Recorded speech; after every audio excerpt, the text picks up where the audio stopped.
गांव का नाम था सूरजपुर। यह एक आधुनिक भारतीय गांव था जहां मोबाइल नेटवर्क आ चुका था, कुछ घरों में इंटरनेट भी था, लेकिन सोच अब भी पुरानी थी। सुबह होते ही चाय की दुकानों पर लोगों की भीड़ लग जाती और हर भीड़ में किसी न किसी की किस्मत पर हंसी उड़ाई जाती।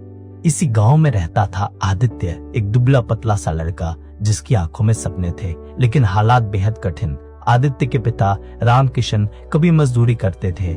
एक सड़क दुर्घटना ने उनकी जिंदगी हमेशा के लिए बदल दी। दोनों पैर ठीक से काम नहीं करते थे। डॉक्टरों ने कह दिया था अब नियमित काम संभव नहीं।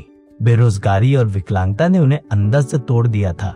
घर की जिम्मेदारी अब आदित्य की माँ शारदा पर थी, जो खेतों में काम करके किसी तरह घर चलाती थी।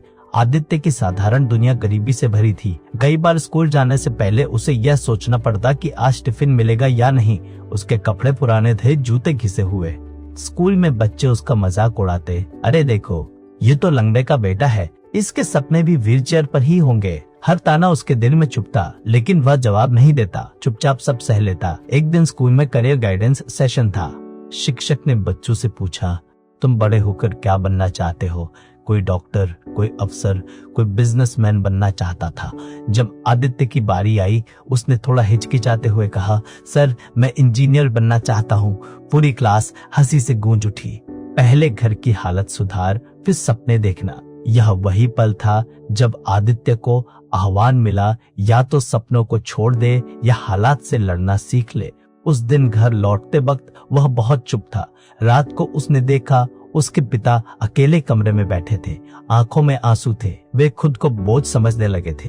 उसी पल आदित्य के अंदर कुछ टूट गया और कुछ बन भी गया। उसने मन ही मन कसम खाई, मैं हार नहीं मानूंगा, चाहे कोई माने या ना माने। यहीं से शुरू हुई उसकी नायक की यात्रा। अगले दिन से उसकी दिनचर्या बदल गई। वह सुबह 4 बजे उठता, पिता की व्हीलचेयर साफ करता, माँ की मदद करता और फिर पढ़ाई में लग जाता। स्कूल के बाद वह गांव के पास एक छोटी सी मोबाइल रिपेयर की दुकान पर काम करने लगा। मालिक ने उसे कम पैसे दिए, लेकिन सीखने का मौका दिया। दिन भर काम, रात को पढ़ाई। कभी आंखें बंद होने लगती, कभी हाथ कांपते।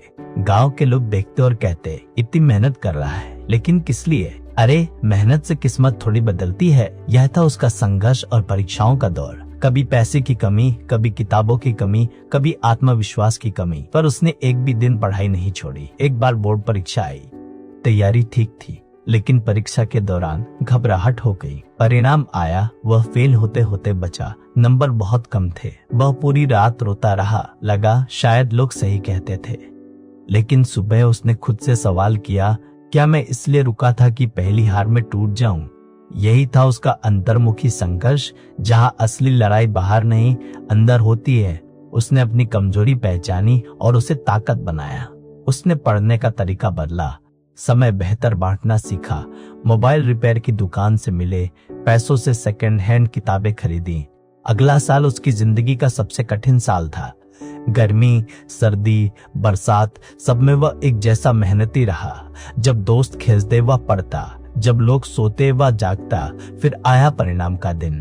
पूरे गांव में एक ही चर्चा थी, आदित्य गांव में टॉप आया था। वही लड़का जिस पर लोग हंसते थे, वही लड़का जिसे कमजोर समझा गया था।